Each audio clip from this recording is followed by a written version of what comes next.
મિત્રો, સ્વાગત છે તમારું અમારી ચેનલમાં. ફરીથી છે માવઠાના સંજોગો ઊભા થયા છે. તારીખ 26 માર્ચ અને 11 વાગ્યાના તાજા હવામાન સમાચાર જોઈએ તો આવનારા 5 દિવસમાં કયા વિસ્તારમાં થશે માવઠું. બેક ટુ બેક પશ્ચિમી વિક્ષોભ આવી રહ્યા છે. સાથે સાથે શું ઝાકર આવશે અને તાપમાન કેવું રહેશે તેને લગતી સંપૂર્ણ માહિતી આપતું. મિત્રો, સૌથી પહેલાં તો મારા તમામ મિત્રોને રામનવમીના પર્વની પાવન શુભેચ્છા. મિત્રો, ત્યારબાદ આપણે વાત કરીશું ખાસ કરીને આવનારા દિવસમાં માવઠાની. તો વાદળો તમે જોઈ શકો છો, છેલ્લા 3 થી 4 દિવસથી વાદળો સતત જોવા મળી રહ્યા છે.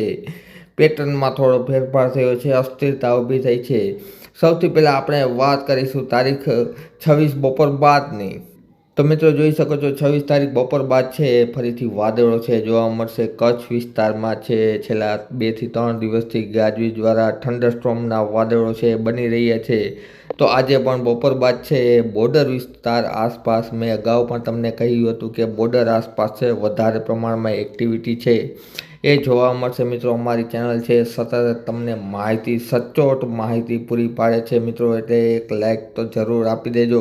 ત્યારબાદ આપણે વાત કરીએ સાંજના સમયની. સાંજના સમયે છે વાદળો છે એ અમદાવાદની આસપાસના વિસ્તારોમાં, મહેસાણામાં પણ છે છૂટાછવાયા વાદળો છે જોવા મળી શકે છે. જેના હિસાબે છે કોઈપણ પ્રકારનું માવઠું મોટું થવા નથી, ફક્ત છાટાછૂટી થઈ શકે છે અમુક વિસ્તારોમાં. ત્યારબાદ આપણે 27 તારીખની વાત કરીશું. તો 27 તારીખના રોજ તમે જોઈ શકો છો અહીં પશ્ચિમ ભાગમાં એક મજબૂત પશ્ચિમી વિક્ષોભ છે એનો દક્ષિણ છેડો સક્રિય થઈ રહ્યો છે. અને આ મજબૂત પશ્ચિમી વિક્ષોભ છે એ સૌરાષ્ટ્ર ગુજરાતમાં આગામી દિવસોમાં એટલે કે 29 તારીખ અને 30 તારીખના રોજ માવઠું છે એ લઈ આવવાનું છે. મિત્રો, પવનની વાત કરીએ તો 27 તારીખના પવનોની દિશા મુખ્યત્વે છે ઉત્તર પશ્ચિમ પ્રમાણમાં જોવા મળશે. એટલે કે ક્યારેક ઉત્તર દિશામાંથી પવન આવશે તો ક્યારેક પશ્ચિમ દિશામાંથી પવન આવશે.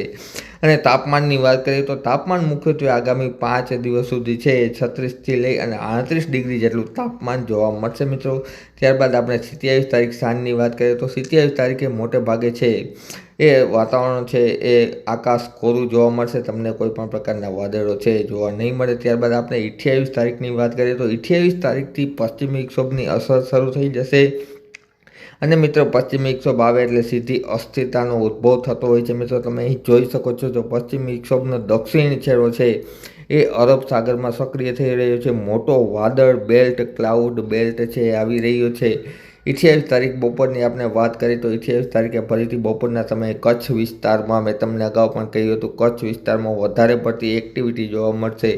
કચ્છ વિસ્તારમાં વાદળછાયું વાતાવરણ જોવા મળશે અને અમુક વિસ્તારોમાં છાટાછૂટી થવાની પૂરેપૂરી શક્યતા છે. 28 તારીખના રોજ કચ્છના વિસ્તારોમાં, કચ્છ પાકિસ્તાન બોર્ડર આસપાસના વિસ્તારોમાં છે એ સામાન્ય ઝાપટું છે પડી શકે છે. મિત્રો, જેમાં ખાવડા, માતાના મઢ, રાપર, ગાંધીધામ સહિતના વિસ્તારો છે એ પણ આવી શકે છે. મિત્રો, ત્યારબાદ આપણે વાત કરીએ સાંજની. તો સાંજના સમયે સૌરાષ્ટ્રમાં પણ થોડું વાદળનું પ્રમાણ આવશે. મિત્રો, પરંતુ 28 તારીખના રોજ ખાસ કંઈ સૌરાષ્ટ્રમાં ઝાપટું કે માવઠું થવાની શક્યતા રહેલી નથી. મિત્રો, ત્યારબાદ મહત્ત્વની વાત કરીએ તો 29 તારીખના રોજ છે એ ફરીથી માવઠાની અસર થવાની છે. 29 તારીખની આપણે વાત કરીએ તો મિત્રો, તમે જોઈ શકો છો 29 તારીખ સાંજના સમયે છે એ ગાજવીજવાળો વરસાદ બતાવે છે. જેમાં દ્વારકા વિસ્તાર, જામનગર વિસ્તાર, આ ઉપરાંત પોરબંદર, જૂનાગઢ, રાજકોટ, મોરબી, સુરેન્દ્રનગર, ગાંધીધામ, કચ્છ.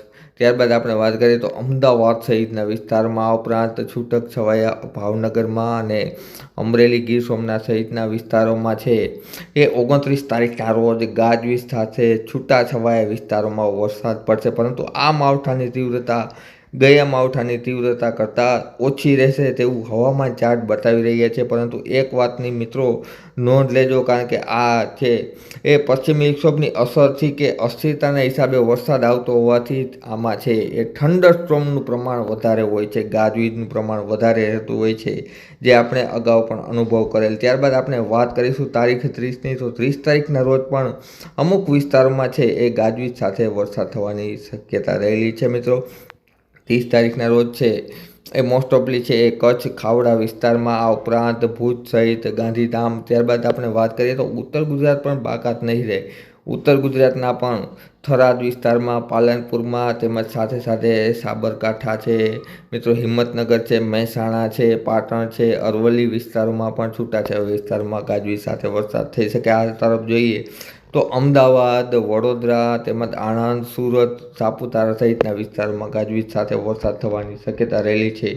ટૂંકમાં કહીએ તો 29 અને 30 તારીખના રોજ છૂટાછવાયા વિસ્તારમાં ગુજરાતમાં છે એ માવઠું અસર કરતા થશે. હજુ પણ આ પશ્ચિમી વિક્ષોભ વિશે મિત્રો એક વાત નોંધવાની છે કે પશ્ચિમી વિક્ષોભની તીવ્રતા વધશે તો માવઠાનો વિસ્તાર પણ વધશે, અને પશ્ચિમી વિક્ષોભની તીવ્રતા ઘટશે તો માવઠાનો વિસ્તાર પણ ઘટશે. એ બાબતે અમે દરરોજ તમારી સમક્ષ વિડીયો લઈને આવીશું, માટે અમારી ચેનલ સબસ્ક્રાઈબ કરી લેજો મિત્રો. ખેડૂતો માટે ફરીથી એક માઠા સમાચાર ગણાવી શકાય. વિડીયો જોવા બદલ ખૂબ ખૂબ આભાર.